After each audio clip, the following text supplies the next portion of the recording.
ഇന്ന് രാവിലെ 6 മണിക്കാണ് പോലീസ് എൻ്റെ വീട്ടിലെത്തിയത്. എന്നെ വിളിച്ചുണർത്തി. എൻ്റെ കുടുംബം വീട്ടിലില്ല, എൻ്റെ ഭാര്യയുടെ അമ്മ മാത്രമാണ് വീട്ടിലുള്ളത്. അപ്പോൾ എന്നോട് അർജൻറ്റായി കാണണം എന്ന് പറഞ്ഞു. ഞാൻ പുറത്തു വന്നു. എന്നോട് ആദ്യം പറഞ്ഞൊരു സ്റ്റേറ്റ്മെൻറ്റ് വേണമെന്നാണ്. ഞാൻ അവിടെ ഇരുന്ന് ഒരു കട്ടൻ ചായ വന്ന പോലീസ് ഉദ്യോഗസ്ഥന്മാർക്കൊക്കെ കൊടുത്തു. എൻ്റെ സ്റ്റേറ്റ്മെൻറ്റ് പോലീസ് എഴുതിയെടുക്കുന്നതിന് ഇടയ്ക്ക് ഏതോ ഒരു കോള് CIക്ക് വരികയാണ്. അപ്പോൾ CI സർ എന്ന് പറയുന്ന മറുപടി അത്ര നമ്മൾ കേൾക്കുന്നത്. അപ്പോഴാണ് CI പറയുന്നത്, നിങ്ങൾ ഞങ്ങളെ കൂടെ സ്റ്റേഷൻ വരെ വരണം. അതുവരെ പറഞ്ഞത് ഇവിടെ നിന്നൊരു സ്റ്റേറ്റ്മെൻറ്റ് തന്നാൽ സ്റ്റേറ്റ്മെൻറ്റ് എടുക്കുന്നത് മാത്രമേ ഉള്ളൂ എന്നാണ്. അപ്പോൾ അതിനുശേഷം എന്നോട് പറഞ്ഞു, നിങ്ങൾ സ്റ്റേഷനിലേക്ക് വരണം.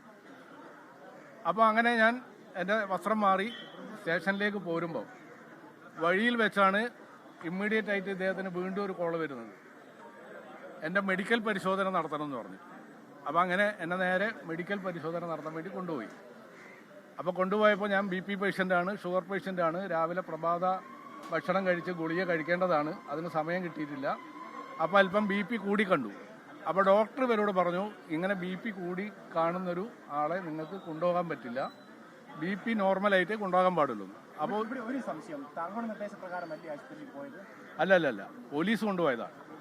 പോലീസ് എന്നെ ആദ്യം ചേവായൂർ സ്റ്റേഷനിലേക്കാണ് കൊണ്ടുപോകുന്നത് എന്ന് പറഞ്ഞിട്ട് എന്നെ കൂട്ടി പോലീസ് ഇങ്ങോട്ട് വന്നു. വരുന്ന വഴിക്ക് ഈ CIക്ക് ഒരു കോള് വരികയാണ്.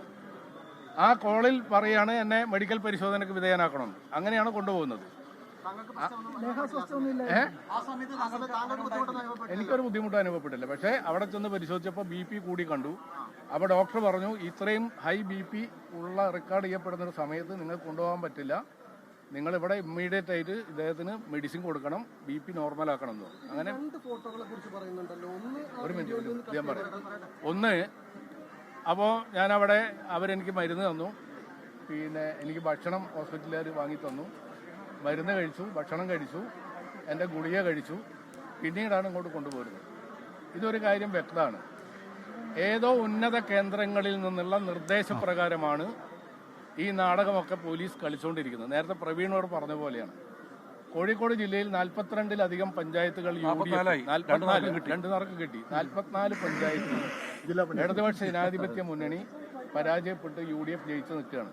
ലോകത്തെവിടെയായാലും ഏത് സമയത്തും 24 വാർത്തകളും ഓഗ്മെന്റഡ് റിയാലിറ്റി പാക്കേജുകളും എക്സ്പ്ലെയിനറുകളും വിശദമായി കാണാൻ ഞങ്ങളുടെ YouTube ചാനൽ നിങ്ങൾക്ക് സബ്സ്ക്രൈബ് ചെയ്യാം.